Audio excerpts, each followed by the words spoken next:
Hi, my name is Javs, also known as Javatronia. I'm a licensed hairstylist, freelance photographer and videographer, as well a mother.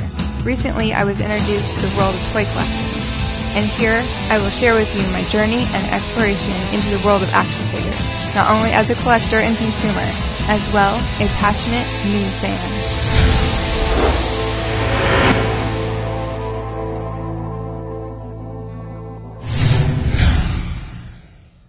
Hi, it's Javatronia here, bringing you a review on Transformer Generations Skids Deluxe Class. So this guy was pretty hard to find, so I was really lucky to get him. So here he is. It's kind of your modern, generic hatchback, which does remind me a lot of my Gran Turismo days rally racing, and I think like 3 or 4.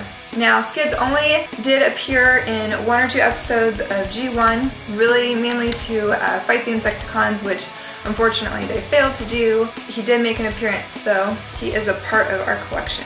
Now, his wheels all roll, they all move, and the only other thing to add to him in vehicle mode are his weapons, which would be his nudge gun and his nitrogen gun.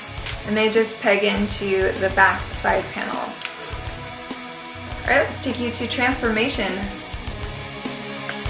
As his transformation goes, he is a little more complicated than I am used to for a deluxe class. But the instructions provided are pretty clear to follow and make for an easy transformation. The flow of his transformation is fluid, and though there are many moves involved, each one easily leads to the next. I did find that some of the joints are a little stiff to get into place or to pull out from, so a little muscle and precaution may be needed. Overall, Skids' transformation is a fun, challenging, and enjoyable one. Alright, now I have Skids in robot mode. Pretty intimidating.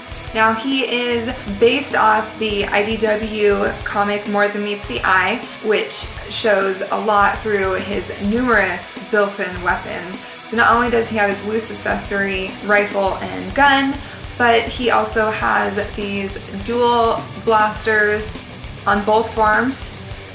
Over the shoulder, there's 2 on each side, and along his armor here, he also has a ton of, looks like what would be like missiles. A lot of weapons, so he seems very intimidating. Now, his nudge gun is based off his comic book character. This was his original weapon, the nitrogen rifle, but it's kind of a new version. Now, some of the issues that people were having with him were his hips. They lost articulation because these top pieces here were actually put on incorrectly during manufacturing. So you can switch them, just being very careful, taking it apart and realizing they are on a ball joint, so just being very careful. So as long as you're just nice and careful, I think that works out fine. The other issue was in his Shin Guards here. The instructions were showing to only push and get it to about this position, which made it a little bit harder to pose him. People complained of him being back heavy, but if you're able to push this all the way forward, which it goes, then you shouldn't have any problems posing him or him standing straight up. So, articulation, his head turns left and right, up and down. He has on a ball joint, but he doesn't tilt very well. Shoulders, also on ball joint, so he's able to move freely forward and back, out. He is prohibited by these missile launchers on top, so he doesn't have a whole lot of range of motion in that direction going out. His elbow bends and is on a ball joint, so you can get lots of swivel movement there as well. And wrist is solid, there's no movement. With these additional blasters on the bottom of his forearm, you can have them together or you can separate them.